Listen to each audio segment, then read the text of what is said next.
दोस्तों last year Bhopal में 12 दिसंबर 2020 को एक वैक्सीन ट्रायल हुआ था जिसमें कुछ वॉलेंटियर ने हिस्सा लिया था।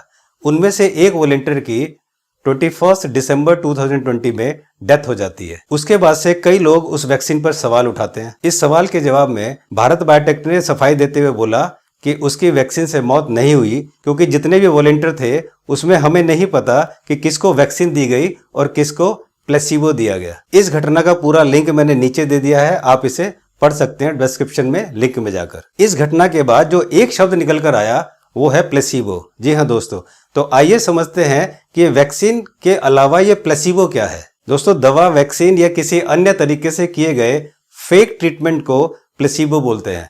जैसे आपके बदन में बहुत दर्द है और आप चाहते हैं कि डॉक्टर आपको एक पेन किलर का इंजेक्शन दे दे, लेकिन डॉक्टर क्या करता है कि इंजेक्शन में एक सिंपल पानी भर के और आपको लगा देता है और आपको बोलता है कि आपको पेन किलर का इंजेक्शन लग गया, और थोड़ी देर में आपको आराम भी आने लगता है।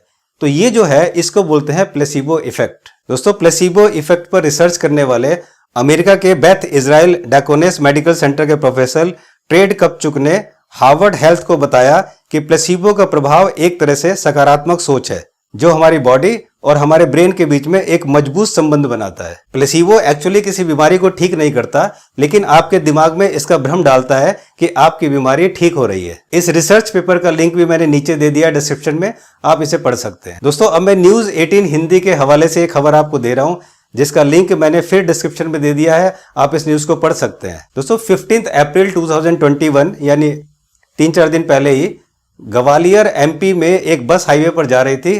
वो लग्जरी बस थी। उस बस में 50 पैसेंजर्स बैठे हुए थे और एक ड्राइवर था जो उस बस को चला रहा था। दोस्तों, रास्ते में कोविड मोबाइल यूनिट तैनात थी जो कि सबका जो है टेस्ट कर रही थी। तो उस यूनिट ने उस बस को रुकवाया और उसमें से जितने भी 51 लोग थे सबका एंटीजन टेस्ट किया गया। और इस टेस्ट के बाद पता लगा कि 51 में से ड्राइवर को मिला के 6 लोगों को, मीन्स एक ड्राइवर और 5 और पैसेंजर को मिलाकर इन 6 लोगों को कोरोना पॉजिटिव आया। लेकिन इन सभी 6 लोगों में किसी भी तरह के कोरोना के कोई लक्षण नहीं थे। तो उन सब लोगों को आइसोलेशन में घर भेज दिया गया। दोस्तों, जैसी ही ये खबर बस में बैठे हुए लोगों को पता चली, बाकी जितने भी लोग बैठे थे उनको जब पता चला कि बस में से 6 लोगों को कोरोना था, तो उसके बाद सब लोगों को घबराहट, बेचैनी, सिरदर्द और बेहोशी छानी शुरू हो गई और वो सारे लोग परेशान हो गए।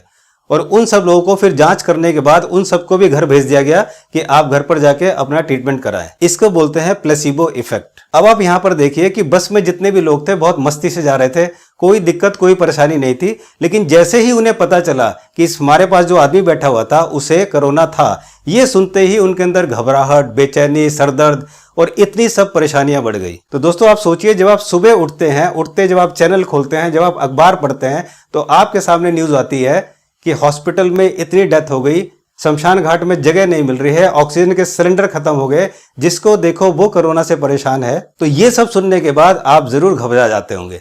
और अगर आप अपने दोस्त यार से फोन पे बात करने के लिए, अपना मूड भी चेंज करने के लिए फोन पे बात करेंगे, तो जैसे ही कॉल करेंगे फिर कोरोना की ट्यून आपको कुछ सेकंड तक परेशान करेगी। और ऐसे में दोस्तों, ये जो मौसम है, जब चेंज होता है, मौसम चेंज होते ही आदमी को सर्दी, जुकाम, बुखार होने लगता है, तो उसको एंग्जाइटी, स्ट्रेस और ये सब होने लगता है कि कहीं हमें कोरोना तो नहीं हो गया। क्योंकि दोस्तों, एंग्जाइटी, स्ट्रेस और टेंशन की वजह से हमारे शरीर में बैड हार्मोन्स रिलीज होने लगते हैं और जिसकी वजह से इतनी सारी परेशानियां बढ़ जाती हैं। मैं ये सब इसलिए जानता हूं दोस्तों क्योंकि 2019 में जब मैं एक हार्ट का पेशेंट था और जब मुझे ये दिक्कत परेशानी होती थी तो सबसे पहले मेरे सांस लेने में दिक्कत होती थी, और जैसे ही मुझे सफोकेशन होता था, सांस में दिक्कत होती थी, तो मैं एकदम से मेरी हालत खराब हो जाती थी। तो यही मैं सोच रहा हूं कि ऐसा जरूरी नहीं है कि जो लोग केवल कोरोना के पेशेंट हैं उनको ही सांस में दिक्कत होगी।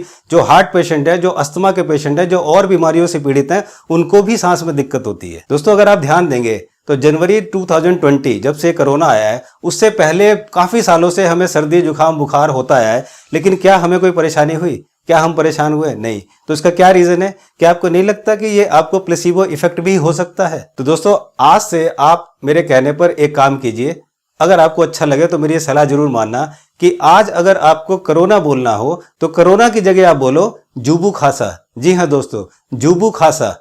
जू मीन्स जुखाम, बू मीन्स बुखार, खा मीन्स खांसी और सा मीन्स सांस में दिक्कत। तो अगर किसी को इस तरह के सिम्टम्स आते हैं तो आप बोलो क्या तुझे जुबू खांसा हो गया है?